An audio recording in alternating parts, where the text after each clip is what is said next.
Hello, everybody. My name is Ashton Lansdale, and I chose the second option for this discussion post.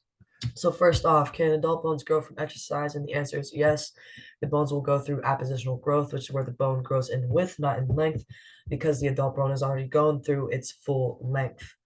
The effects of weightlifting we will see on bones.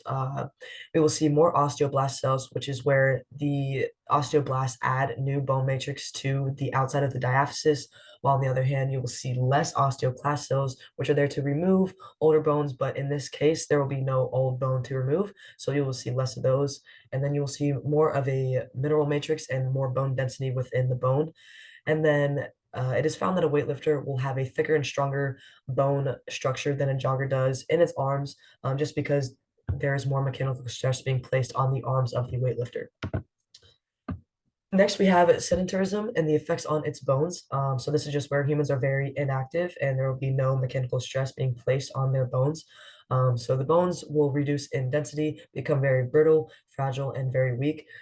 This will lead to less tensile strength, and the bones will just become very weak. And to prevent this, we just want to keep exercising and keep doing muscle building and bone building exercises.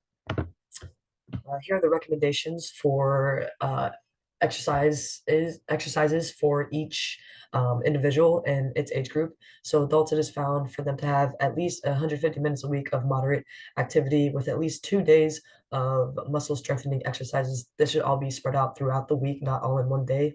And then it's found that children ages 3 to 5 should be physically active every day, and then ages 6 to 17 should get at least 60 minutes a day of moderate exercise and at least 3 days of muscle strengthening exercises, just because this is a very critical age for them to continue to build their bone structure and their muscle mass. Next, we have how do bones withstand tension and compression. So bones are calcified, which make them hard. There are collagen fibers that are there to help resist tensile stress. So the osteones are parallel within the bone structure. So if there's force applied to the top or the bottom of a bone, that bone will not break. But on the other hand, if there is a force applied perpendicular to that matrix, then the bone will break or be fractured. Next, we have a very sad disease called osteoporosis. This is where the bone becomes weak and brittle and due to a loss of tissue. This will happen due to hormonal changes, calcium, or vitamin D deficiencies. This is just where the bone cannot keep up with the fast-paced removal of old bones, and the bone cannot make new bones to keep up with that fast pace. So it is very important for people with this disease to stay away from vigorous activities such as running or jogging, and you really want to only perform gentle exercises.